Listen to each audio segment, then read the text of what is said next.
Hey guys, comment allez-vous? C'est un plaisir et un honneur pour moi de vous retrouver dans cette nouvelle édition de In the Head of Yogis, l'émission consacrée à la critique des films et des séries. Je me suis sentie longtemps délaissée par la maison Marvel et ils ont décidé quand même de nous sortir un film que j'ai pris la peine de regarder encore et encore pour vous dire ce que je ressentais. Et ce film, c'est Shang-Chi et les 10 anneaux.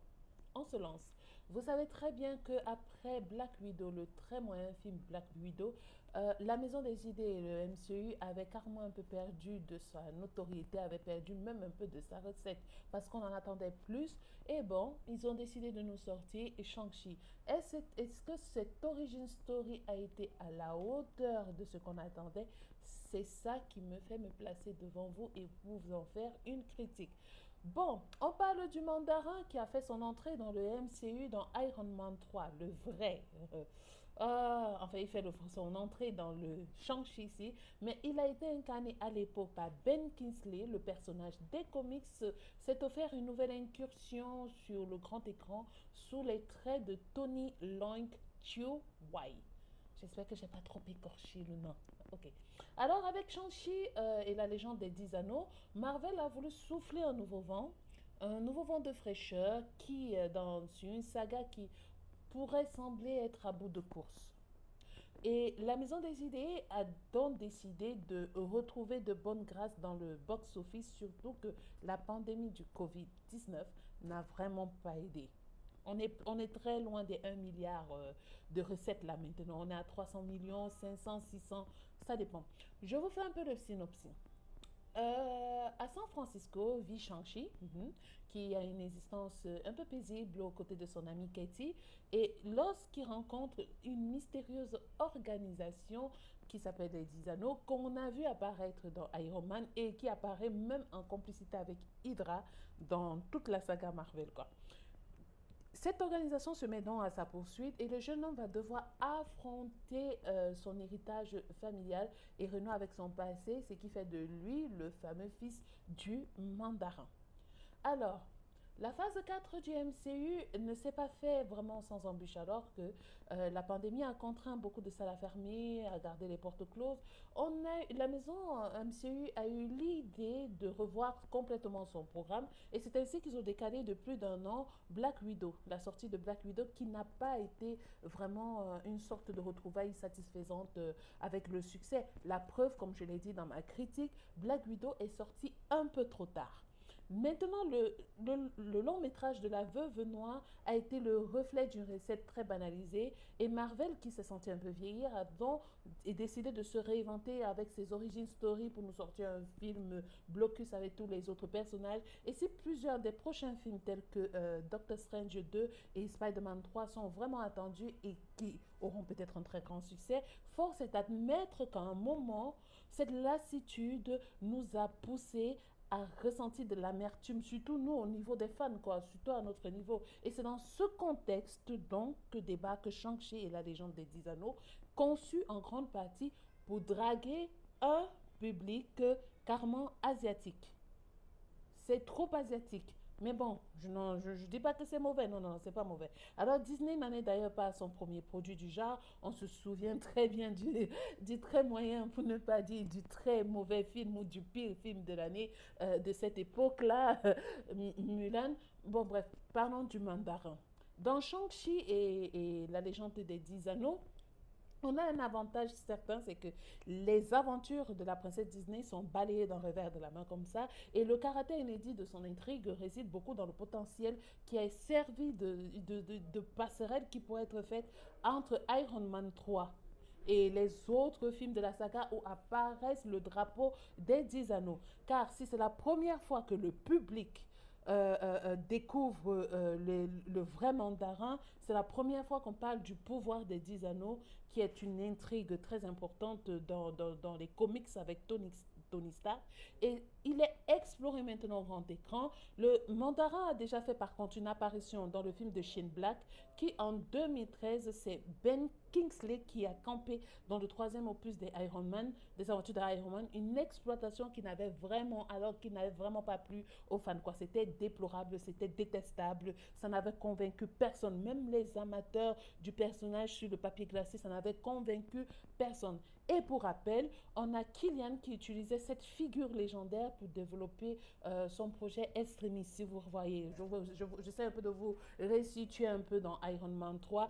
Et on a un mandarin qui apparaissait à l'écran et qui n'était donc une super chérie. Dans Shang-Chi et la légende des 10 anneaux, les choses sont un peu plus différentes. Le mandarin est une figure légendaire qui fait la pluie et le beau temps dans le monde à travers des siècles. Et ça rend ça extrêmement génial. L'intrigue explore au travers de ce parti pris la notion de filiation, d'héritage avec Shang-Chi, une soupe qui nous revient un peu plus souvent, qu'on a déjà vu ça dans Black Panther ou dans Thor. On connaît déjà ça, ce scénario, ce storyboard. Et puis, on se dit, on fait confiance au scénariste Destin Daniel Cretton, qui parvient quand même à faire quelques étincelles. C'est efficace, la première partie du long métrage. Ça semble même s'affranchir de la recette très banalisée de Marvel. Et si on n'échappe pas, un truc auquel on n'échappe vraiment pas, alors ce sont les blagues qui sont parfois lourdingues. Des productions du genre, on en a déjà vu, ça a défilé tout au long de nos 18 années là. Et le déroulé est, par contre le déroulé il est un peu fluide. Néanmoins, après une heure assez rafraîchissante, les choses commencent à s'égater. Shang-Chi retombe dans les travers de la maison des idées, c'est-à-dire un super-héros qui rime trop souvent avec le spectacle, le son, les lumières, les effets spéciaux. C'est loin d'être un impact négatif, mais j'aurais particulièrement aimé que le cinéaste pousse un peu plus vers la nouveauté, qu'il aille un peu plus loin dans la nouveauté. On a besoin de nouveauté, on n'a pas besoin de revoir des scénarios qui nous ont marqués et qui nous ont à la fin fatigués, quoi. Le scénario a souffert de beaucoup de faiblesses, de quelques petites faiblesses, et ne parvient même plus à la fin à surprendre à chaque instant, parce que c'est du déjà vu. Pour autant qu'il explore les relations avec les personnages, il se révèle quand même assez convaincant entre la relation de Shang-Chi et sa sœur. Maintenant, parlons de la baston et des dragons, des supposés dragons. Les inspirations sont nombreuses et dans sa forme, on retrouve trop de référents, trop d'hommages rendus à d'autres films d'arts martiaux, d'où la présence de Michel Yeoh, qu'on retrouve qui a joué dans Tigre et Dragon. On retrouve des danseurs acrobatiques, scénaristiques. Et puis, on se dit, on connaît, on a vu ça dans Tigre et Dragon ou bien je sais pas, il y a beaucoup de films d'action des Chinois. Et puis, on se dit que le réalisateur, lui, prend un malin plaisir à mettre en scène l'action et ça se voit. Là, je peux dire, c'est référentiel, mais c'est beau. Et c'est efficace, c'est admirable, les chorégraphies sont très bien faites, les séquences de corps à corps sont sans aucun doute pardon, la force du film, même si Shang-Chi et la légende des 10 anneaux abusent parfois des ralentis, j'ai l'impression d'être revenu voir Wonder Woman, alias Queen Slow Motion. Creighton, dans toute son inventivité, a quand même offert, il a quand même livré un long métrage jouissif et carrément décomplexé qui redonne des couleurs au MCU. Il a aussi très bien filmé avec beaucoup d'aisance sur les décors urbains qui deviennent un théâtre d'affrontement qui, pour certains, seront peut-être vulgaires, vertigineux mais vulgaires. Et en revanche, lorsque le film explore maintenant les contrées reculées d'un petit village du film, les choses se compliquent encore. C'est-à-dire, il fait quelque chose de bien, mais il essaye d'aller un peu plus loin et ce n'est plus ça, ça complique les choses. On a cette omniprésence d'effets numériques qui rend le tout un peu plus surchargé.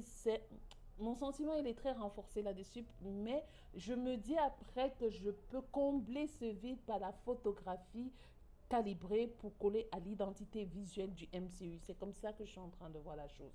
Maintenant, parlons du casting. Devant la caméra, on a fait appel à plusieurs étoiles montantes, à commencer par Aquafina, toujours excellente dans son registre dans son registre. C'est une actrice en même temps rappeuse qui a offert quand même un bon contre-pied au personnage joué par Shang-Chi, au personnage de Shang-Chi. Et le duo qu'elle incarne avec Simu Liu, c'est son nom, crève très bien à l'écran. Maintenant, ce dernier, par contre, il nous livre une performance de plus musclée parce que quand vous regardez les BTS, pas le groupe Bangtan de Boys, non, je parle de behind the scenes, donc derrière les caméras, vous voyez très bien que les performances sont musclées et c'est à la hauteur du défi d'un film asiatique. Il a fait appel à toute la physicalité qu'on attend nécessaire, surtout en torse nu, à ce genre de production, sans pour autant délaisser l'intrigue et ses enjeux. On a quelques figures emblématiques, comme j'ai dit, Michel Yeoh ou bien Tony Leung Chiu Wai, je ne vais pas m'en sortir, qui font honneur à leur réputation. Alors, on se dit, avec une pandémie qui est venue un peu tout gâter, on a un précédent long métrage assez décevant de Black Widow, on peut quand même dire que Shang-Chi et la légende des 10 anneaux a réussi à se réinventer. C'est le premier film depuis le début de la pandémie qui a été intégralement diffusé au cinéma dans le grand écran dans le monde. Et le long métrage de Dustin Daniel Cretton a quand même toutes les clés, a eu toutes les clés en main pour rencontrer un succès. Je me dis que ça va continuer à surfer sur la vague du succès et des recettes. Je me dis, franchement, c'était bon d'attendre, c'était bon d'être patient.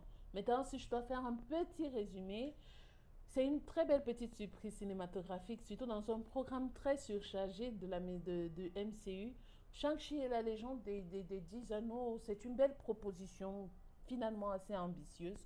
Et si l'univers imaginé par Creighton ne parvient pas à tout à fait nous affranchir, il ne faut pas qu'on se monte, surtout avec les recettes, ça nous a apporté un petit vent de fraîcheur sur un univers cinématographique qui commençait déjà à lasser.